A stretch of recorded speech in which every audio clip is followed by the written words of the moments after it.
Hi, Dr. Caitlin Keenan here, and this short mini lecture is going to introduce you to the Sheela of Ireland. They're fascinating figures. They were carved during the Renaissance, and they're very controversial. And so one theory suggests that they are the remnants of Neolithic goddesses that are alive and well in Renaissance in Ireland. And the other theory suggests that they are forms of obscenity and warnings against lust.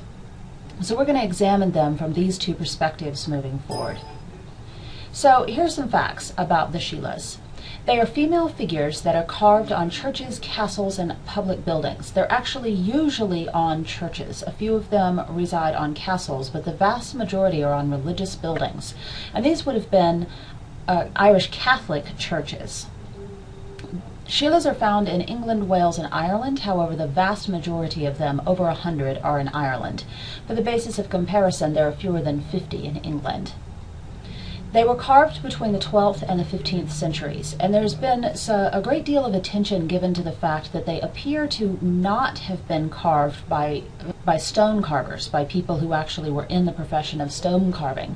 So they appear to have been carved by unskilled lay people, which is also very significant. And so it appears that they were carved on stones that were then incorporated into the building when the churches were being constructed.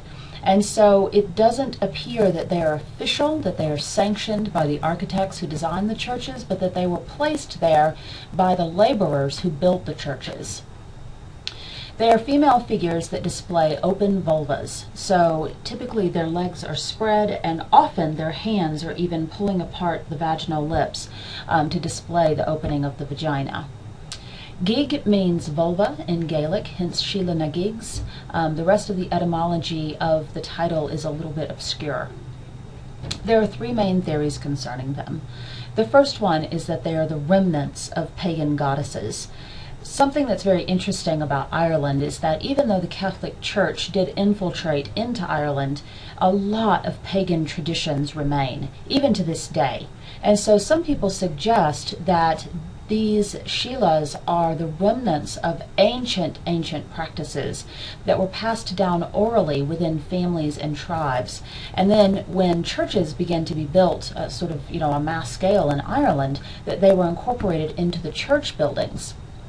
The second theory is that the Sheelas are warnings against lust.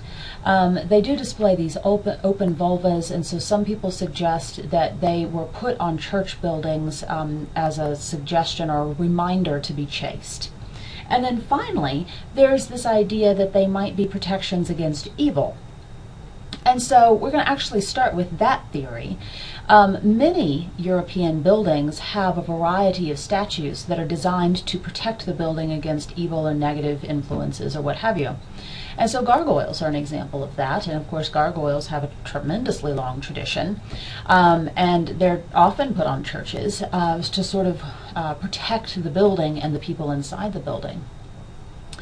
Another example of this are these figures called hunky punks that are often comedic, and so you see this sort of smiling caricature almost of a lion, and hunky punks are designed to be funny, to elicit laughter. Then you get these figures called grotesques, and this is actually a pretty tame example of a grotesque. Grotesques are not as often found on churches, although they do appear there, but they typically appear on other public buildings. And grotesques can be very obscene. They can show things like monks masturbating or nuns defecating or vomiting.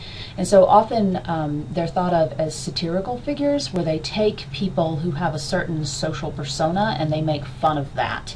And so some people suggest that the Sheelas are sort of that idea, that it's intentionally obscene. There is some speculation, perhaps, that not that the Sheelas are related to India, but that they serve a similar purpose as something like the goddess Kali, who is intentionally very violent, and as you can see in this image from the 16th century, also very sexual. And so Kali is often portrayed standing on top of the god Shiva, who is portrayed with an erect phallus. And she's also typically on a battleground, and you can see from this image that there are wolves gnawing on bones down at the side. She's holding a severed head in her hand. She's holding a sword.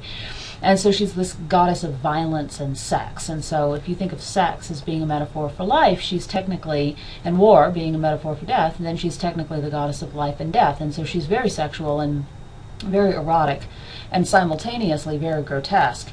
And so the Sheelas may be a similar type of image where they encapsulate sort of this dichotomy between life and death. So there are a lot of people who suggest that they are a warning against lust. And so the idea is that if you put sexually explicit images on the church, when people come and go throughout their week or their day, it reminds them to be chaste. The idea here relies on the perception of the figures as being ugly, indicating that the pursuit of lust makes one ugly. I don't personally find this theory to be compelling for a number of reasons. The first question is, are the figures sexual? In the same way that some people argue that Paleolithic goddess images are pornographic, we have to ask the same question here, and we have to lobby the same critique. Is the vagina inherently sexual? Obviously, vaginas have something to do with sex, but they also have to do with childbirth. They also have to do with the creative powers of the female. They don't necessarily have to be sexual, or they don't necessarily have to be only sexual.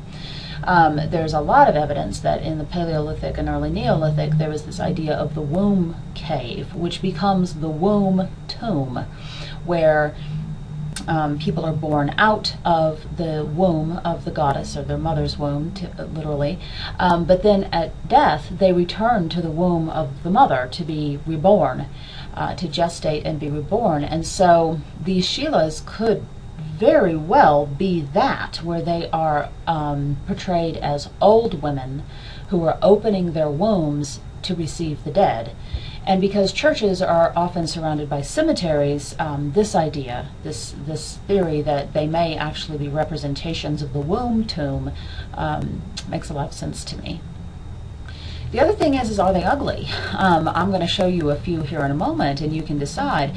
But we're also viewing this, we're sort of judging beauty based on modern sensibilities. And so if they are old women, if they are crones, then ugly wouldn't apply. And so this is also a modern judgment that I think we have to be careful about. So I'm going to show you 5. And so I saw all five of these when I was traveling around Ireland in 2014. And so we're going to start with the Rahara Sheela. She was originally located on the keystone, which is at the top of the doorway, of the old Rahara church, which was built 13th century, I believe. The Sheela was found within the past couple of decades while clearing up the graveyard. So the church has fallen down and the graveyard is still in pretty bad shape, a very, very old graveyard.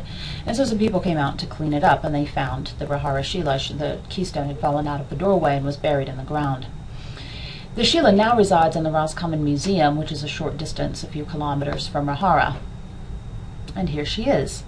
And so the image on the left is one that I took, but the image on the right, you can sort of see her more clearly. And what you see is braids, and then she's actually reaching behind her legs to open her vulva, her vagina. You see a very pronounced belly button, which again is common in much of the Paleolithic and Neolithic. And then she has these sort of elongated breasts, a sort of triangular shaped face. So that's our first Sheela. The second Sheela was originally carved on a castle, but the castle fell down a long time ago and it no longer exists. And the stone lay buried for who knows how long, a really long time. And it was found actually while doing road construction. They were out widening the ditches of a road, and they came across the Sheela. And it now resides in the Hunt Museum in Limerick. It's sustained some damage, as you'll see, and here it is. And so this time I took the picture on the right, and the picture on the left is again just a clearer image where you can see the breasts more clearly. So you see that she's missing her head. Her head has been lost. Again, you have a very pronounced belly button, these sort of large pendulous breasts, and then you can see this beautiful detail of her hand on the inside of her leg. There's some controversy about whether or not the vaginal opening has been widened, if it always looked like that, or if at some point somebody gouged it out, which maybe they were trying to emphasize that, and they also may have been trying to desecrate the figure. We don't know for sure. The Dunneman Sheela is on the wall about 15 feet above the ground on the Dunneman Castle. And the Dunneman Castle, again, in ruins, built in the 14th century. And the ruins are in the middle of a farm, and so to access the Sheela, you actually have to drive up through a cow pasture, sort of into the backyard of this farm, and the Sheela is in there, just sort of hanging out. So this is the castle itself, and if you look directly up and to the left of the window, you see the little square there. You also see that the tower is basically being used for storage. You see tractor tires, and inside it's full of trash and a variety of just litter. This is a close-up, and so here you have some interesting features. You see sort of a rib cage. Again, you see the pendulous breast, the sort of triangular shaped forehead. There's no belly button this time. Her hands, again, behind her legs to open the vaginal opening. Very stylized figure, not representative of sort of the true human shape, but very similar to the last two that we have looked at. So the Lythmore Sheela is on the doorway of the old Lythmore Church, a very, very old church, 13th century, and she's lying on her side, which makes her different from the other two.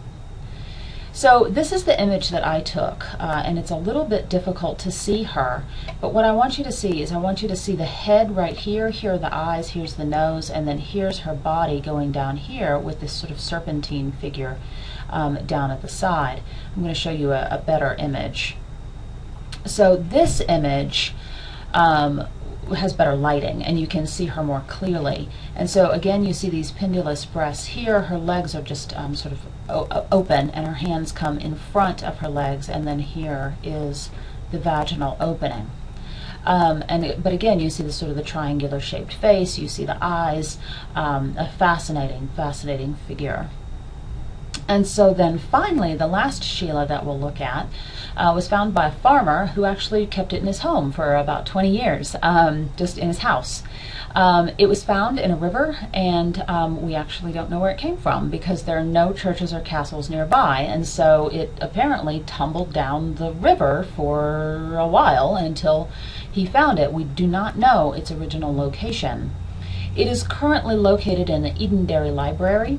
And so, yeah, you can just go in and see it. And here it is. It's a little bit different from the others that we've looked at. The head here is very, very pronounced, and she appears to be sticking her tongue out, which is interesting. And the Indian goddess Kali also does that. We see very pronounced eyes, but then her body is tiny. So here are her arms here, and then here's the vaginal opening. But her sort of position on this stone is very interesting. And different from the other ones that we've looked at. So those are 5 examples of Sheelas. There are over 100 Sheelas in Ireland, and as you can see, they're fascinating figures, very, very recent, and yet they look very Neolithic or even Paleolithic to me. And so this has been a short introduction to the Sheela na gIgs of Ireland. If you ever go, I highly recommend finding some. They're all over the place.